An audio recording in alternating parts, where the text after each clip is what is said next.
You're listening to the Rewilding Earth podcast.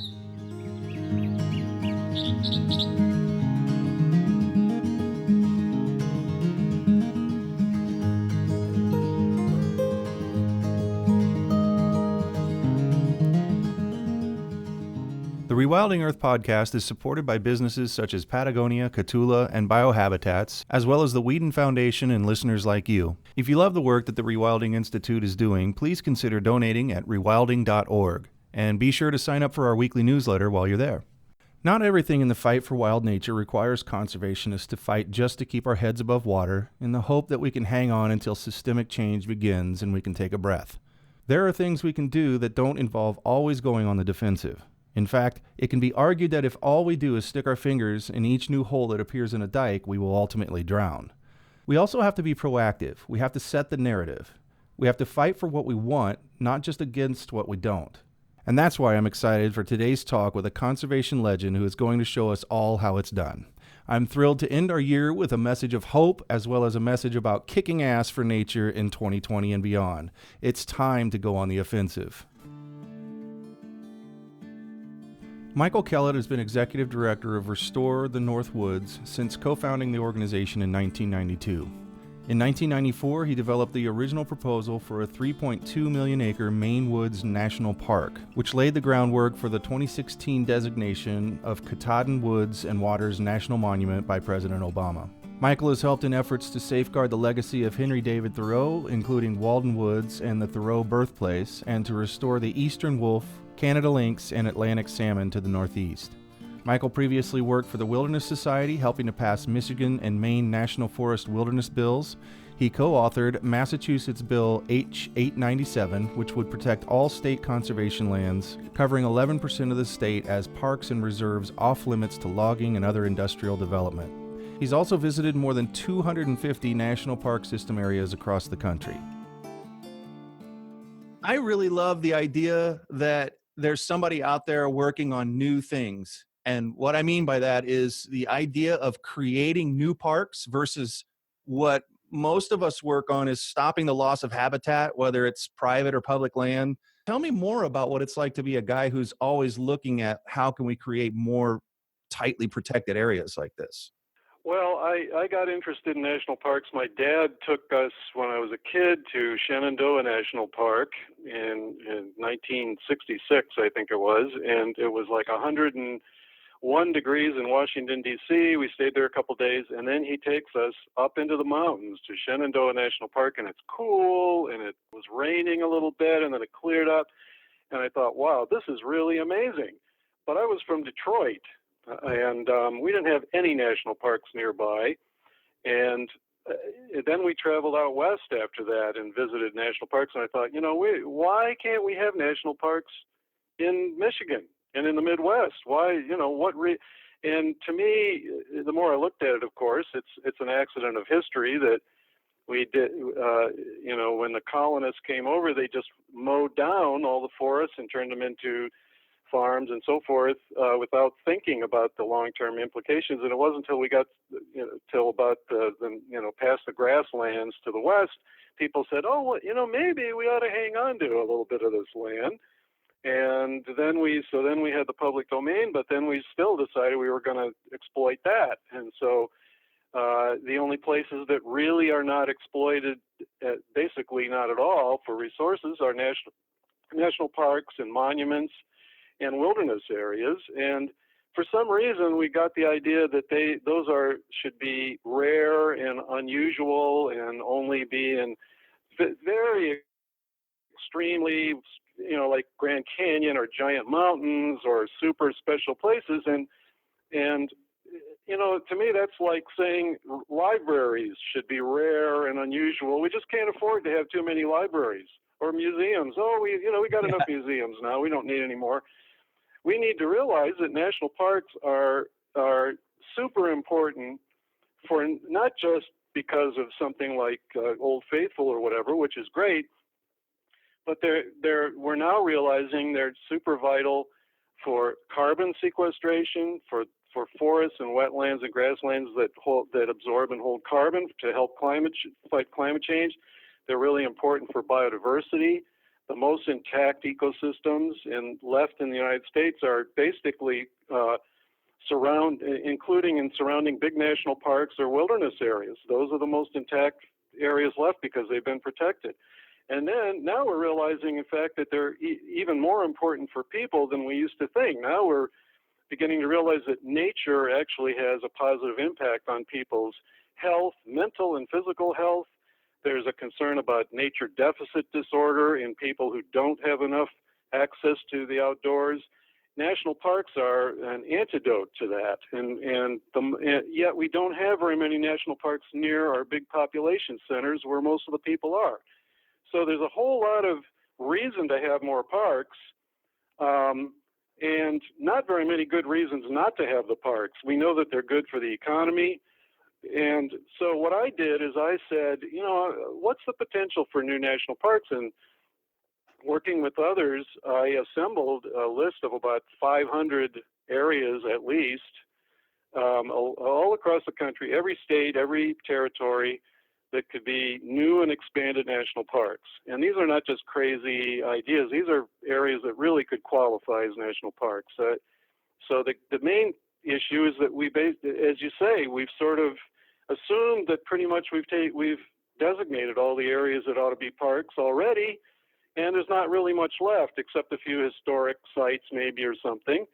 And then we get this bogus idea that, we can't afford new parks, so we can barely afford the ones we have. We're such a poor country. That's why we spend, trillions on military hardware and stuff, but we can't afford parks that benefit our climate and our biodiversity and our people.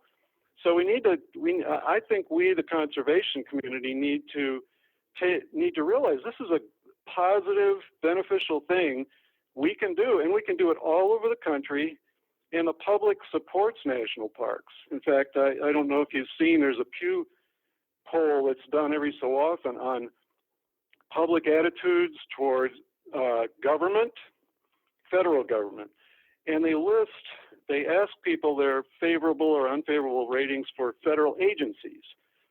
And consistently, the top agency, popularity-wise, is the U.S. Postal Service. The second one is the National Park Service, like 70% positive rating. So people love national parks. So why aren't we've got something that's good for the country, beneficial, doable, and people love them. So why aren't we doing more parks? And I think it's just because people assume it's not possible. Well, it is, and I see my job as promoting that idea and helping groups who want to do new parks to do them. It's a killer message. I mean, it automatically is going to get anybody listening to this, given what they've just seen in their email and social media feeds, a boost. At least a 1 cup of coffee boost, if not more, just because we don't let ourselves talk about stuff like this. We just don't. I think it just, if you want to keep your war paint on and you want to, stay sharp and rough, you don't allow yourself sometimes too much of this hopey stuff. And then a guy comes along with a map of 500 plus places that actually really would qualify or are very good candidates for national park status, or at least far stricter protection than they have now. Mm-hmm. You're in danger of making people hopeful there, mister. Well, and I'm not a Pollyanna. I don't at all discount the fact that we need to do major defensive battles across the country, especially more than ever now. So the folks working to stop bad things from happening, more power to them. And I don't at all say that's not necessary and important. My feeling is, are we going to endlessly do that? And I would argue that we are losing the battle in the long run. We keep losing places. We may save some. We go a step forward, and then we go 2 steps back. National parks are permanent as you're going to get. So wilderness, the same way. That's just having the force and legal basis of the federal government behind it is as close as we're going to get. It's not perfect. Nothing on the universe is really eternal, but it's as close as we're going to get. And take a look at the record of national parks. I mean, Take the Trump administration, for example. They're drilling their brains out on Bureau of Land Management lands. They're opening everything to grazing. They're fracking. They're on national forests. They're logging in the Tongass and other forests. They're even logging old-growth forests. On private lands, industrial lands, they're turning them into tree farms and strip mining and so forth. The places that are in state lands, most states exploit their state lands for resource extraction and so forth. So, but you got national parks where, despite their best efforts, and wilderness too, for that matter, for the most part, even the Trumpsters have had a really hard time eroding the protections. They keep cutting the budget. But the funny thing is, one of the past directors of the National Park Service, this was like in the 1940s, Newton Drury, I think it was, and he said something when they asked him, "Oh, you don't have enough budget to take care of the parks," and he was complaining that he didn't have enough budget. And they said, "Well, does that mean we can't afford the parks?" This was like 1948 or something. And he said, "We have no money, we can do no harm." And the point being, think about it. If you had no money for national parks, as long as you could keep people out from poaching and so forth, I mean, you could just leave Yellowstone. You could just close the gates, leave it. The wildlife would take perfectly good care of itself. In fact, they would do probably a little better. So you don't really need, it's not like you need huge amounts of money, really, to have big wilderness parks. I mean, the big wilderness parks in Alaska, they have very little budget. They're just wilderness. And you can't, we come up with these arguments as to why we can't do it, but really, we need to flip it around and go, why, how can we not do it? I mean, we're now talking about how we basically have a decade to radically change the way we deal with climate change issues and rein in greenhouse gases and so forth. And now we're recognizing that protecting forests and wetlands and grasslands and soils is essential if we're going to prevent, if we have any chance of preventing going over 1.5 or 2 degrees Celsius increase in warming. What are we doing to protect these forests and wetlands and whatever? We're not doing very much. And here we could, in one fell swoop, say we pass the New National Parks for America Act that designates 150 or 200 million acres of new national parks across the country, which would increase the national park system by 3 times if you at the upper end, and do it all in one big bill that designates all these lands. And it would be like the last time we did this was the Alaska Lands Act, which doubled the size of the national park system in one big bill, and it designated wilderness areas as well, wild and scenic rivers, trails. Why don't we do that? Why don't we have one bill that does that? And we've got 10 years to do it. Let's do it in 5 years or whatever. We need to think really boldly about this. We don't have time to fool around. And defensive battles aren't even come close. And even all the positive things we're doing, even if they all happen, it wouldn't be enough. So this is a way, in a positive way, because people love parks. They're beneficial. Instead of saying, take your medicine, take your, climate change and your biodiversity and your, public health medicine, it's good for you. You say, let's create national parks. And people go, whoa, that sounds good. There's Half Earth, there's Nature Needs Half, there's the Weiss Foundation, and there's Tompkins, and there's all these people who are doing different things to stitch the earth back together. Basically, they're looking for places, parcels, land, protections of any kind, and everything's on the table. It doesn't matter. And I have to reiterate, I don't often think of national parks being a possibility in a way that you're talking about. So again, I'm still just coming down from that buzz that you gave me at the very beginning of this, which was, this is also part of that mosaic that we're trying to stitch things together. I think it's possible, and give me your feedback on this, that things have gotten to the point where awareness is so high, it's at it's at an all-time high of different ecological problems that are out there, whether somebody's focused on climate change or biodiversity or whatever, of the millions of issues underneath each one of those umbrellas they could be focused on. They're aware. People are aware. And I think this is probably the only kind of situation where something big like what you're talking about could happen. I don't think it's possible in any other situation for it to happen. And so big things can happen right here. And and I'm counting on guys like you to have the answers and the maps and the, like, here's what we want. Here's what, and you say there's this bill. Talk a little bit more about this bill, where it originated, how long it's been on the table. What do we need to know about this thing? Oh, you mean the New National Parks for America bill? Well, the bill's right now, it's in my head because we haven't written it, but I've done all the research for it. You better it's get very busy. Doable. Let's start writing. There are some good models. There was, for example, the Eastern Wilderness Act, and there was an act that talked about, that created a bunch of new wilderness. I'm trying to remember the name of the act. That said we have a dire need basically for more wilderness, especially in the eastern United States, and it created a bunch of new wilderness there. This was in, I believe, in the 70s.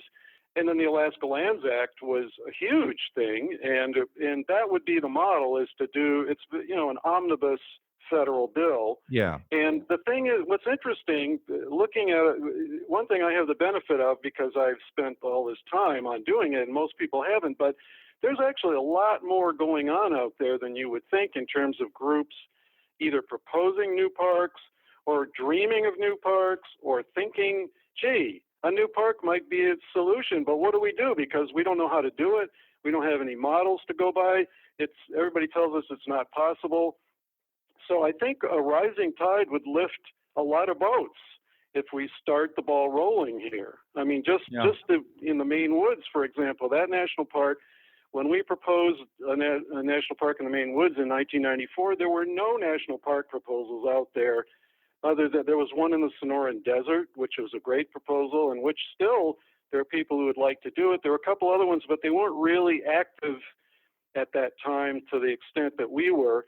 And what happened is in doing that campaign, people found out about it, and we started talking to groups around the country who said, wow, that's really cool that you're talking about a park in the Maine Woods.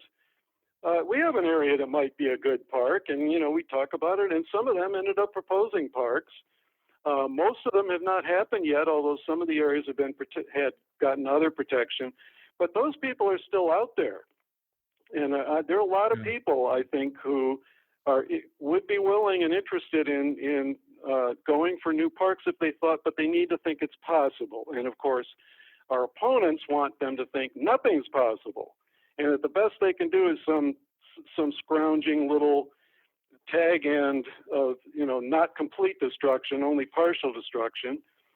And so I think by you show people that it's possible. In the Maine Woods, we proposed a 3.2 million acre national park in the Maine Woods, which was totally possible physically and, geologically, but politically everybody told us it was impossible. But so what happens is after 20 whatever years, Roxanne Quimby, who created Burt's Bees Company, who had a lot of money, buys 87,500 acres, arranges to donate it to the federal government, and President Obama designated it as a new national monument in our proposed original park.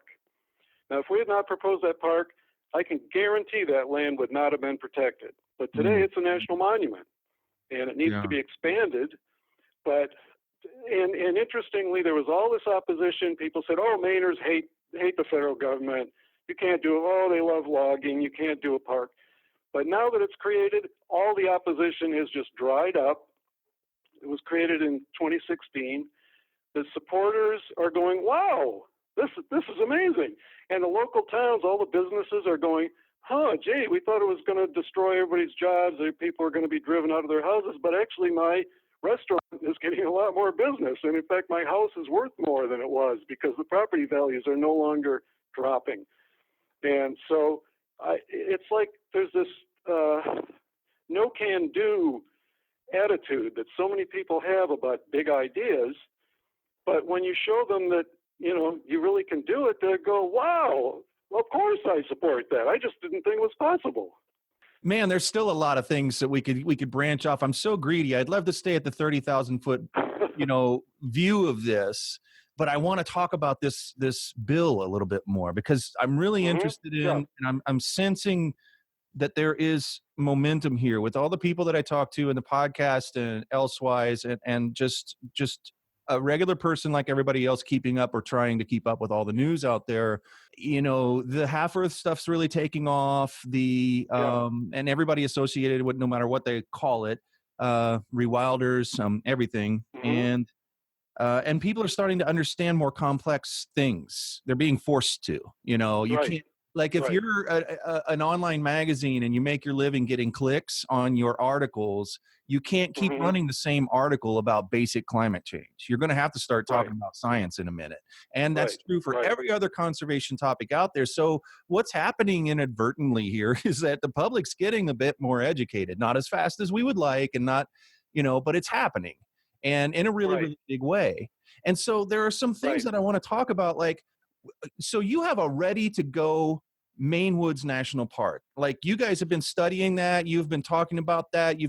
So that's what I would consider something when a government wonk comes up and says, well, what do you have for me? What's the acreage? What's the boundaries? What's all this stuff? And there are a lot of other people on that list of 500, I would imagine, that have a vague idea, or somewhere between vague and what you guys have in the Maine Woods National Park, that is not ready to go for like an omnibus style bill. Do you think that a bill could be put together where it takes into account all of these places, Maine Woods National Park and the other ones are boxed and ready to go? And here's all the things that you need. But also in this bill, we're going to take all of these others, like we used to, well, we still do, had wilderness study areas. Can we have national park study areas for places that aren't quite? Oh, yeah.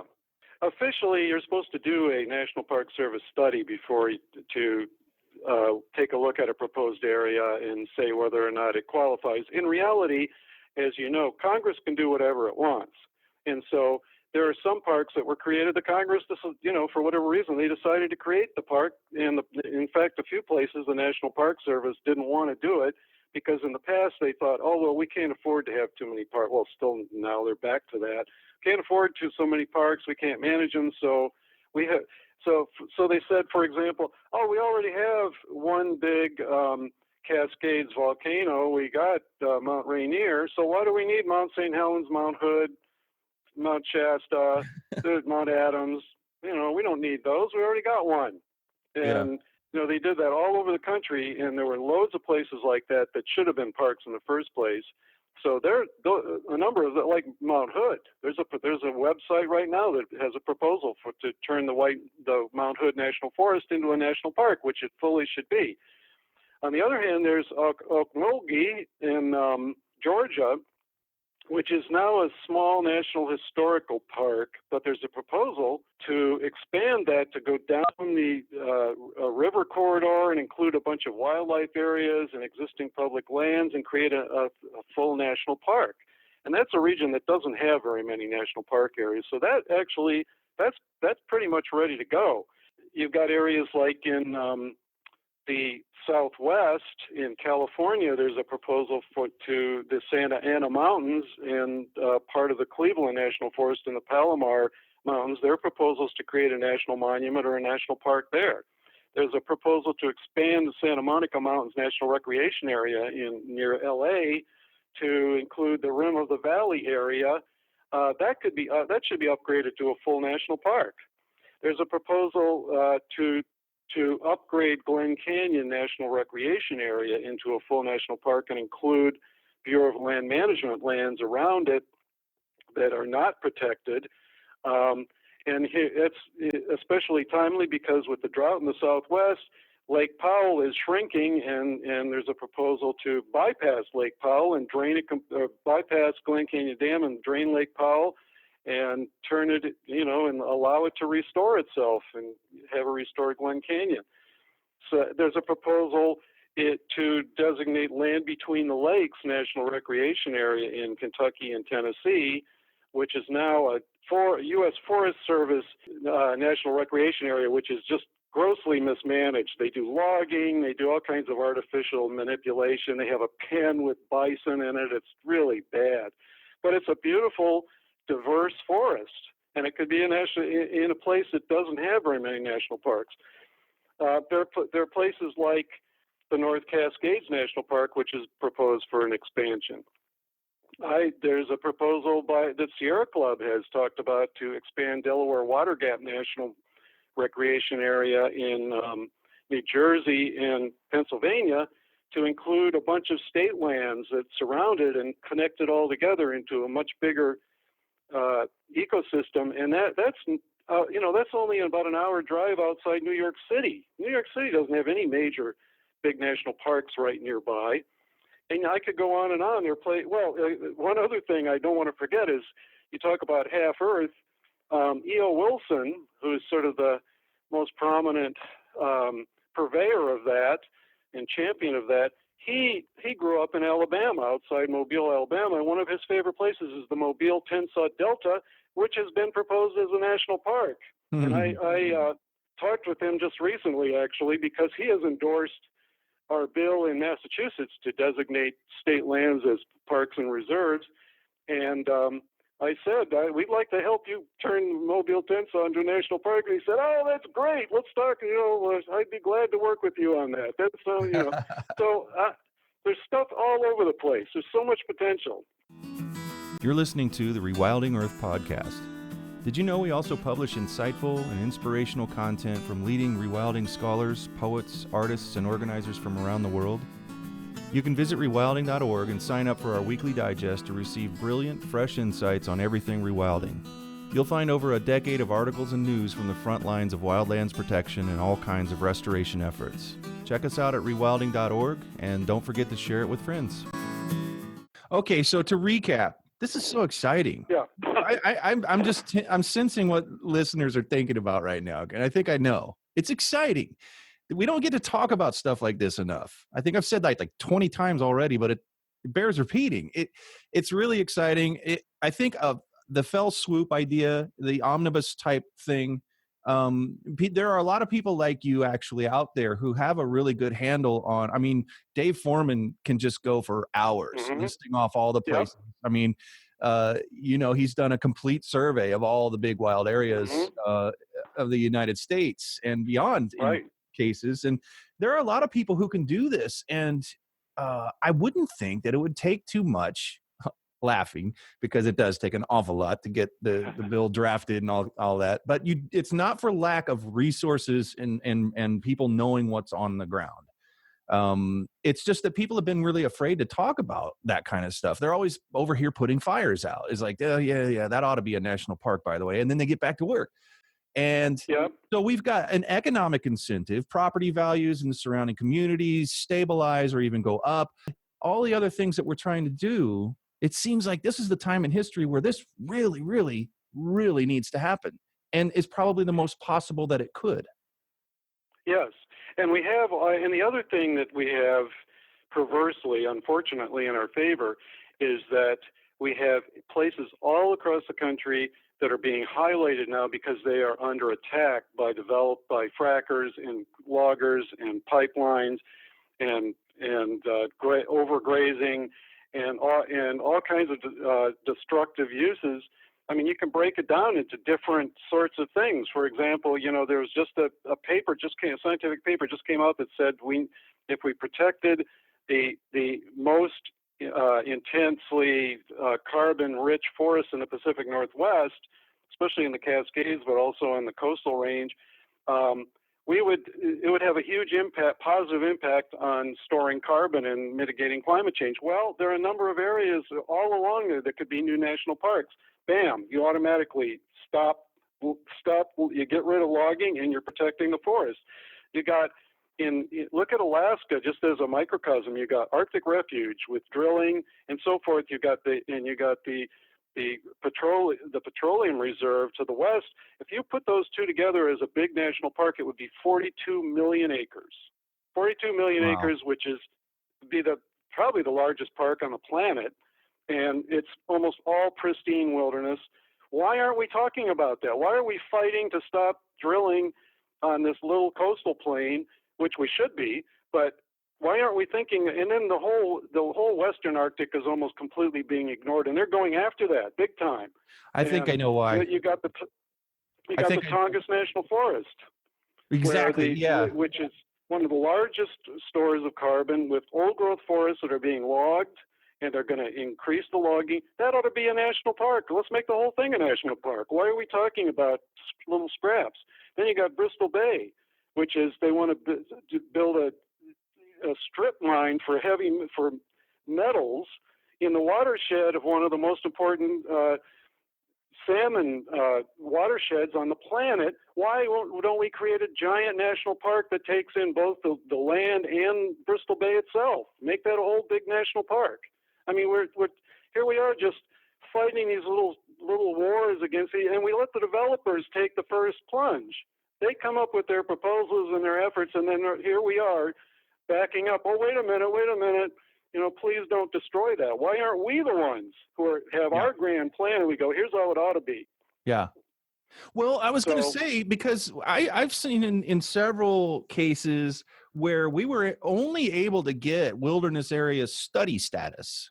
And you mentioned it too with the Maine Woods, that you guys were just looking at it, that it's been proposed. It starts to tamp down those grand ambitions, those evil guys with the cigars who are always trying to chop up the land. They just start to go away. And you haven't actually gotten any more official protection of something than just saying, hey, we're looking at this for national park status. That has an ability. Yeah, this is one of my biggest arguments. Yes. One of my biggest arguments is that there's an aura of protection around national parks because people, they're cherished places to people. And when you say this area ought to be a national park, people say, whoa, wait a minute, that must be a really special place. And you go, they want to drill in a proposed national park. People go, wait a minute, what? Yeah. And you're seeing that even like with Bears Ears, which is a national monument, it's not even under the National Park Service, but people don't actually know the difference. They think it's the same thing. And here Trump illegally shrinks Bears Ears and they want to go in and drill and stuff. People are outraged. Now, if that hadn't been designated as a national monument, I can guarantee you probably they would have done this and no one would have known about it. Yeah. They're trying to do that outside of Chaco Culture National Historical Park, which on BLM land outside the park, they want to do fracking and stuff, and it's been pushed back. Although because it's a sacred place, I don't think that's going to be permanent. Though, if we don't do something, why don't we draw a big line around Chaco Canyon and designate all the BLM lands? And there's a lot of Bureau of Land Management land around there. Make it one big national park. Why are we even fooling around with even thinking about drilling on those lands? It's crazy. Yeah. And you can go all around the country with places like that. Boundary waters. That new Boundary mine. waters is another place where they want to do. Why don't we just make the entire Superior National Forest a big national park and include Voyageurs National Park and connect the whole thing together and you've already got the Boundary Waters Wilderness, and that would be a wilderness area within the bigger park. I mean, why aren't we thinking about that? You know what's so cool about this is that's the thing is people are like, wait a minute, this is my park. Now in the Boundary Waters thing, it's like, well, okay, technically they're going to go right up to the edge of the Boundary Waters. So we're not hurting anything. Well, yes, you are. And Bruce Anderson was on last week to tell us exactly how that would hurt. With the noise, the pollution, the everything else, there are edge effects there that would affect the park greatly. But if we're proactive and say, we want to build a mine here, and we say no, and in fact, what we want is a national park here. So get ready to pull your big boy pants on, because you're going to have a hell of a fight. We're not going to do this little shake each other's hands in the back rooms in DC and all that stuff, do favors for our buddies. We're going to pull this right out in public now. And it's not going to be about permits and any of that stuff, mineral rights, none of that. What we're going to do is we're going to have a really big, ugly, if you want it to be, public fight about what we want. And we were actually thinking about that as a national park. I don't see them arguing that. I don't see people arguing that. I see them just going, oh, no, they try to put their arms around the thing that they want to save and go this far and no further. And I'm kind of sick. I'm starting to realize today how sick of that argument I am. I'm tired of being Right. the wuss that just wants to protect the thing that's had boundaries around it. I want more. You've made me Right. very greedy today, Michael. Well, a good example is the Sonoran Desert proposed national park. Here we've got this idiotic wall that Trump is slowly, trying to build, and they've been working on it even before Trump. And in Oregon Pipe Cactus National Monument, they've been, and at the San Pedro River National Conservation Area along the border, they're doing tremendous damage. I think most of it is, or a lot of it is, because most people don't really know these places, and you think if these were national parks, and the Oregon Pipe Cactus is a national monument, it basically has the same protection, but it doesn't have the visibility. You look at a National Geographic guide to national parks, that isn't in that guide. It's the national parks with a capital NP. Those are the places that are the best known and have the best protection. Here, there's a proposal to expand Oregon Pipe Cactus to be about 3 or 4 times bigger than that, which is what we ought to do. And that would not only provide more protection for the other lands, but it would focus people's attention. And you go, by the way, this area we're proposing as a park, these idiots are building a wall that's destroying wildlife habitat and stuff. This is crazy. Well, and people would go, whoa. Yeah, and that's a tried and true tactic. It's all the cockroaches that scatter when you turn on the lights, and Exactly. the lights have been off around the border for a long time. What most people know is that a human, pretty much will die in the summertime 5 minutes after they get out of their car in that area. But that doesn't mean that, and it's true, and it's great. It's what kept the area such a good secret to some people otherwise. But it's also been its biggest a downfall, because there are a lot of people who don't understand what's happening down there to that sacred land that geologically will not recover for millions of years. And if a species goes extinct down there because of it, it's never going to recover. That's never going to come back. Extinction is forever. Right. And they just don't know. And so it's this idea of just, what is your vision for constantly roiling up awareness around the country, not just in Maine or other places, but I mean, if you were in charge of things and had a fairly decent budget, what would you be doing to get people more aware of all of these things? And I think it would start for me with the audacity that somebody wants to add 500 new places to the national park system. And you could, that's where you start the conversation. To me, it's like, wait, we're just trying to save what they're trying to take away. You want to add? It's a conversation starter for sure. If I had more money and resources or whatever, I would have a great website up already instead of almost ready to go up. And we would have a bill drafted, and it would be circulating around. I've talked with a lot of people around the country working on these areas, but I can't talk to these people all the time, and trying to go from that level to creating we really need a coalition of local groups and organizations and activists, which is what, they had the Alaska Coalition when they passed the Alaska Lands Act. That's what we need. And it would be nationwide. And I know a lot of people out there. I know that as you say, there are a lot of people who are experts on this. There are a lot of there's a National Park Service retirees organization, for example. Mm-hmm. I've been in touch with a lot of those folks. They would love to see an expansion of the Park Service, and talk about a brain trust of people who know incredible amounts of stuff about these areas.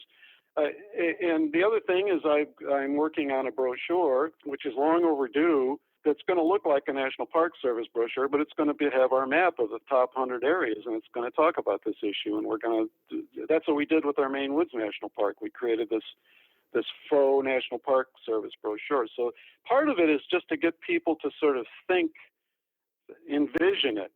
They got to envision it in their head. What would this really look like? And then you start talking about real specific areas and getting people. For example, I've been talking to people in Massachusetts. People in New England have been taught to think, oh well, this is just a worked over forest. It's nothing special. There's nothing to see here. If you want real wilderness and real wildlife and whatever, go out west somewhere. But the reality is we've got this bill to designate 600 10,000 acres or so of Massachusetts, which is about 11% of the state, which is state-owned land that could be preserved as parks and reserves. I mean, that's a lot of land, and we also have talked about creating a new Berkshire National Park in western Massachusetts on state lands, and a Quabbin National Park, which is a huge chunk of land, the largest public land tract in southern New England, and people really like the idea, and yet, we can't do it. We can't do it all with a small group like we are, but it's a chicken and egg sort of thing. Well, sir, I know that I can speak for the entire board of the Rewilding Institute and say that you've got your first coalition member right here. I believe that we're already I think it's really the big vision stuff that is the only thing that we have left. And it might feel like 50, 100 years from now, if we're around to talk about it, that we were kind of slow, weren't we? We were just a little, because all of this defensive stuff, which should still be happening. Thank goodness for all the organizations that are dedicated to tying this 4 years of everything up in court that they possibly can to protect it. And all those heroes, those unsung people I know are still in the government, doing their thing to protect, keeping records from being burned or hidden. Or there's some real heroes out there holding things down. Absolutely. But while that's happening, somebody has to be out here in charge of the big, big, big, big picture. And I want that picture to scare the living daylights of all this extractive resource industry, of every other person who's taking advantage of our panic right now, where we're all just going around and just picking up, little tiny places and just holding our arms around them and just, whatever we can possibly do, because all of our attention being focused on that is what enables them to do even more of that. And I don't think a lot of people understand that.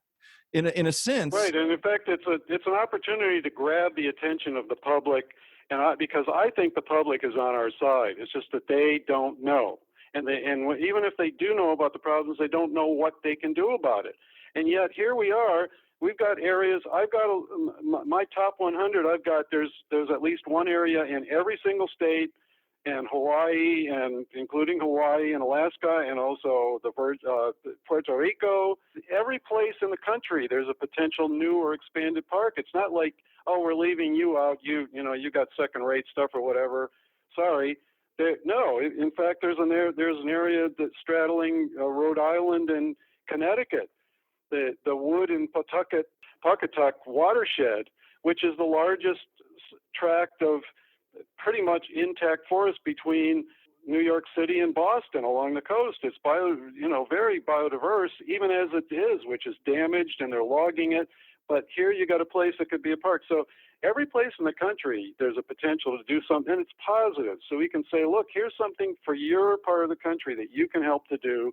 It's going to help. It's not going to solve all their problems, but it really will help a lot of important problems. The developers, then they have to say, no, you don't want a national park. You want oil rigs and gas and fracking and clear cutting and cows grazing, and that's what you want, right? Yeah, you don't want a park. And so right now it's like, take your medicine. We got to stop doing these bad things because it's good for you. And the developers go, well, you don't want to give up you don't want to give up your toilet paper, and you don't want to give up your steak and blah, blah, blah. And it sounds like it's all negative. But we go, okay, so the trade-off is between fracking and a national park. Do you want to expand Theodore Roosevelt National Park to take in this 1 million acres of national grassland surrounding it, or do you want to keep letting them frack it and destroy this ecosystem? Which one would you rather have? I think most people would say they'd like a bigger national park. Yep, and regardless of party lines, regardless of because one thing that and that's the other thing is people say, well, the Congress won't do anything anymore. It's gridlock or whatever. But the reality is, as we know who've worked on federal legislation, the thing that politicians react to is public pressure. If they think they're going to lose the election because they won't support some bill or whatever, they're going to think twice about it, even if they're super conservative. And in the past, even now, it's interesting. We haven't created any big parks lately, but smaller parks, historical parks, have been created with the blessing of Republicans, even in the last few years. And it's because they got the message from their constituents. We really think this ought to be a park. We really support it. So I don't think it's impossible to, even in the worst political circumstances, to move a lot of the Congress in the right direction. But you got to have a nationwide, a really strong public. It won't work state by state because the rest of the Congress won't do it. But if it's a national campaign, then we can start moving. We can get the Congress people who already support parks and then build on that. I think all we have to say here is one of the only bills that's gotten through this Congress in the last going on 4 years was a wilderness bill, or a bill that included a huge, significant chunk of new wilderness in New Mexico and a bunch of other places. Right. So there is absolutely nothing to the argument that there's no appetite, because there is no appetite. If there's never been less of an appetite in this Congress to do anything good for nature than we have now. And we got one of the only things, because there's 400, 500 bills just sitting on McConnell's desk right now, out of spite, not being taken up in the Senate, just out of spite. I have no idea how a wilderness bill got through all of that, but it did. And that's just how passionate people are about this. I think you're exactly right. It's only public. So it's got to be the vision. You're helping to provide that vision in a really big way. We need to continue along those lines, and then and people will take that up. And I totally agree with you. One of the best things that we've ever done is make national parks sacrosanct.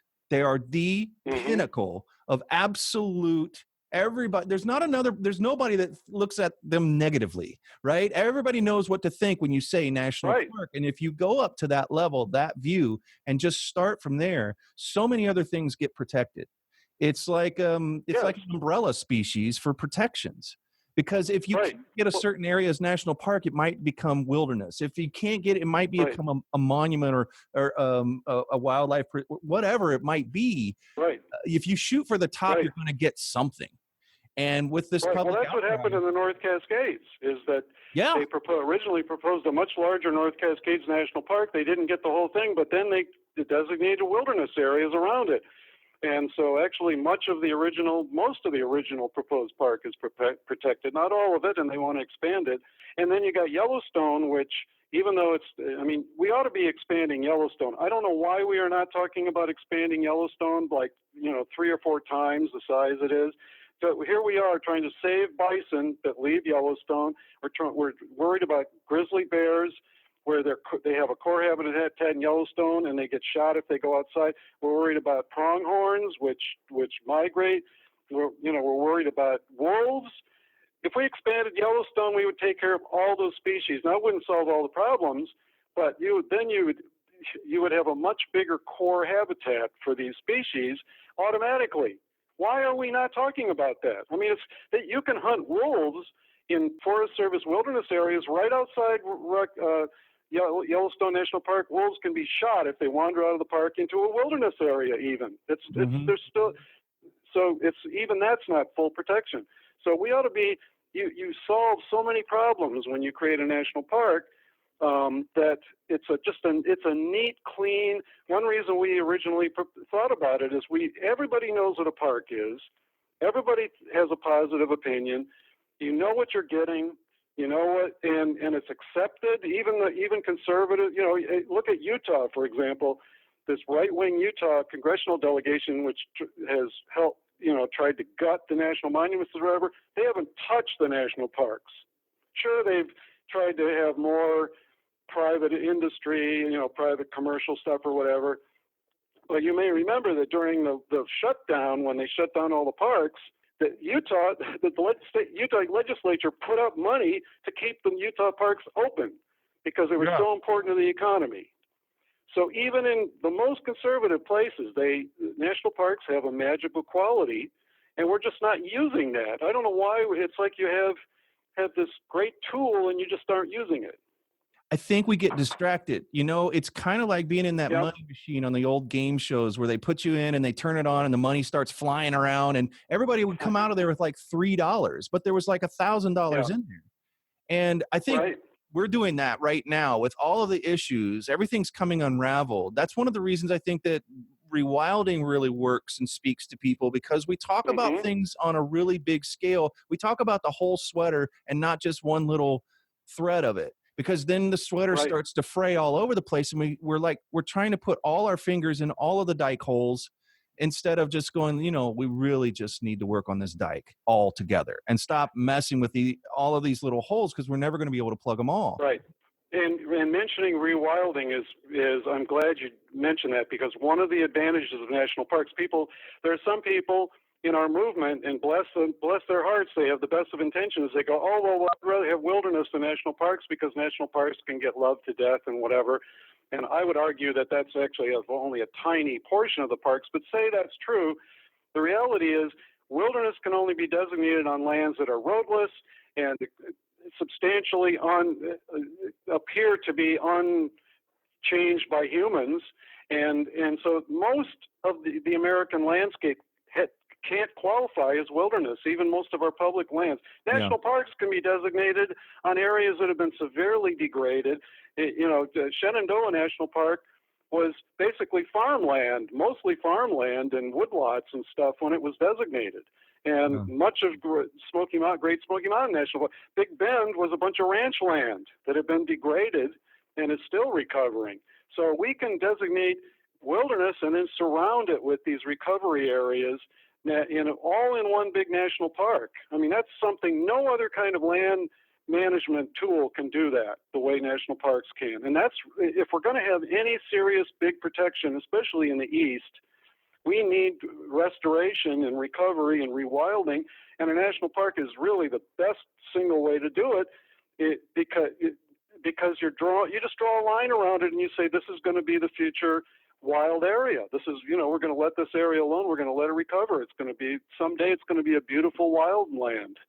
Well, I'm going to take a stab at what people ought to do, because our listeners don't like to talk for too long before they sense an urgency for action. They need to do something. So restore.org, go to restore.org and click on get involved and hang out with Michael as much as you can online, stay in touch. And we certainly are going to do so at Rewilding, and you're going to hear a lot more about this topic. Mark my words, because I want to have some more interviews on podcasts like this. We need this kind of energy. We need a boost more than we may have ever in the history of the conservation movement since it began. And I really love this vision, in conjunction with all the people that are working really, really hard to stop the atrocities that are attempted now or happening now. We need those people too. We also need something to give us this level of energy and excitement. What else can a listener do today, Michael, to take some action on what we've talked about? Well, there's a petition, online petition, and you don't have to be a Massachusetts person to sign the petition. It's to support the bill in Massachusetts that I mentioned, which would designate all state land as parks and reserves. If this bill passes, this will be the first and only state to designate all of our state conservation lands as off limits to commercial logging and other extractive uses. To my knowledge, there's no other state that does that. Some of them have wilderness areas, they have parks, but then they have other areas that are open to resource extraction. This would stop all of that, and it would just protect these areas permanently. And there's an online petition we're trying to get people to sign, which is at moveon.org. We'll have a link to that wherever you're listening to this podcast, but at rewilding.org in podcasts, of course, on that page, we will have the link so everybody can go take action on that for sure. And then the other thing is we have a website that's under construction, but I'm going to put it up in at least a bare bones way pretty soon. It's going to have our map of the top 100 areas so people can see what we've got in their part of the world. But that's going to be at newparks.org. People can go there, and we're going to have links to all of these. I've mentioned a number of the areas where there are local groups that are talking about parks or thinking about it. We're going to have a link to all those areas so they can get in touch with people, and hopefully there's going to be one near them. And if not, maybe they can help to start their own effort, because we're also going to have a toolkit telling people how national parks work and what you have to do to qualify and what's the process. And people don't know that much about parks when you really dig below the fact that they like them and they've been there and they're beautiful. They don't really know exactly how the whole system works and the history of parks. And there's sort of a senior crew of national park experts out there who've done parks and created them. But there's a whole generation of people who don't really have that experience. And so we need to give them all the information we have and empower them and say, please carry this torch forward, because it's really important. And you can create a whole new generation of parks across the country. Here's how you can do it. And here's where it might be possible. Michael, thank you so much for being on Rewilding Earth. I feel like we could go on a lot more. We already, earlier, before we started recording, found another use for you on another podcast to help out activists and organizers and directors. And so we're going to definitely do that if you want. But I'm going to have to ask you to come back, and we have to continue this, because this is really great. And I think people are going to really, really appreciate the energy, the ideas, and they know how now to get involved. Below this podcast, you can click on any of the links that Michael mentioned for extra credit and get involved. And let's make this thing happen. This is exciting stuff. Great. I can't argue with that. Thank you, Jack. Thanks for listening to the Rewilding Earth podcast. We do what we do because of you. This podcast is supported by listeners like you who long to live in a wilder world. Please consider donating at rewilding.org and subscribe to our weekly news and article digest while you're there. To go the extra mile, you can follow and share Rewilding Earth on Instagram, Facebook, and Twitter. Bonus points for sharing this podcast with your friends. To listen to past episodes, go to rewilding.org/pod. That's rewilding.org/pod.